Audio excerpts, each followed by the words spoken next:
Hi மைவி 3 years உறுப்பினர்கள் எல்லாத்துக்கும் வணக்கம். இன்றைக்கி நம்ம மெம்பர்ஸ் எல்லாத்துக்கும் ஒரு குட் நியூஸ் கிடச்சிருக்குங்க. ஆமாங்க, நம்ம எல்லாருமே எதிர்பார்த்த மாதிரி இன்றைக்கி நம்ம கம்பெனியோட 71 டைரக்டர்களுக்கும் பெயில் கிடச்சிருக்கு. அதாவது நீண்ட நாள் போராட்டத்துக்கு அப்புறமே இந்த வெற்றி நமக்கு கிடச்சிதுன்னு சொல்லலாம். இது வந்து ரொம்பவே ஒரு மகிழ்ச்சியான செய்தியாக தான் பார்க்குறேன். இந்த வருஷம் ஸ்டார்ட் ஆகி ஒரு வாரம் கூட ஆகலை, அதுக்குள்ளே நம்மளுக்கு 2வது ஒரு ஹாப்பி நியூஸ் கிடச்சிருக்கு. டைரக்டருக்கெல்லாம் பெயில் கிடச்சா தான் நம்ம கம்பெனி அடுத்த ஒரு கட்டத்தை நோக்கி நகரும். அந்த மாதிரி ஒரு சிச்சுவேஷனில் தான் இப்போ நம்ம கம்பெனி இருக்குது. ஆனால் இப்போது நம்ம நினச்ச மாதிரியே பெயில் கிடச்சிருச்சு. இனி யாருமே வந்து கவலைப்பட வேண்டியதில்லை. இனி அடுத்தடுத்த விஷயங்களை வந்து ஸ்டார்ட் பண்ணிடுவாங்க.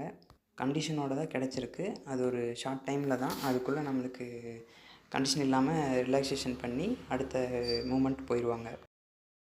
இன்றைக்கி நம்ம கேஸ் வந்து ஹியரிங் வந்தப்போ கோர்ட்டில் என்ன நடந்துச்சு அப்படின்னா, ஜஸ்ட்டு சின்ன ஒரு ஆர்கியூமெண்ட் மாதிரி தான் நடந்துச்சு. ஏன்னா ஆல்ரெடி ஜட்ஜு வந்து நம்ம கேஸை ஓவராலாக விசாரிச்சிட்டாங்க.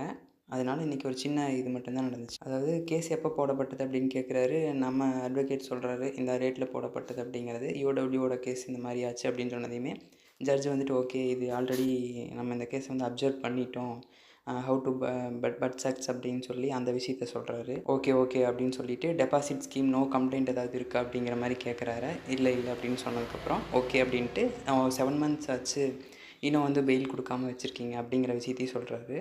Okay I will pass order அப்படின்னு சொல்லிடுறாரு. அதாவது போடப்பட்ட எஃப்ஐஆருக்கும் கம்பெனியோட ஸ்கீமுக்கும் எந்த ஒரு சம்மந்தம் இல்லை அப்படிங்கிறத சொல்கிறாரு. இவ்வளோ தான் சின்ன விஷயம். இன்றைக்கி ஒரு 5 நிமிஷத்துக்குள்ளே தான் இருக்குது, இவ்வளோ தான் பேசியிருப்பாங்க.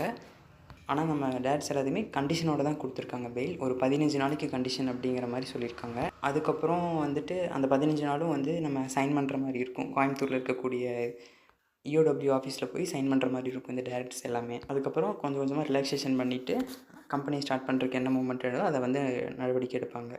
ஸோ அதனால் வந்துட்டு இனி யாருமே வந்து கவலைப்பட தேவையில்லை, யாரும் பயப்படாதீங்க. நம்ம கம்பெனியில் அடுத்தடுத்து அப்டேட் நிறையா வர இருக்குது. எம்டி சாரோட எம்டி ஃபோரம் சேனலில் சாரே வந்து இனி பேசக்கூடிய சூழல் வந்து உருவாயிருக்கு அப்படின்னு சொல்லலாம். அடுத்து வரக்கூடிய பொங்கலில் மேபி சார் பேசுகிறதுக்கு அதிகமாகவே சான்ஸ் இருக்குது. சரி, ஓகே. இனி நம்ம அடுத்து நம்ம எம்டி சார் என்ன அப்டேட் கொடுக்குறாரு அப்படிங்கிறத நம்ம வெயிட் பண்ணி பார்க்கலாம். இதை பற்றி உங்கள் கருத்து என்ன அப்படின்றத கமெண்ட் செக்ஷனில் மறக்காமல் பதிவு பண்ணுங்கள். நம்ம சேனலை சப்ஸ்கிரைப் பண்ணாமல் இருக்கிறவங்க சப்ஸ்கிரைப் பண்ணி வச்சுக்கோங்க. ஓகே, நன்றி, வணக்கம்.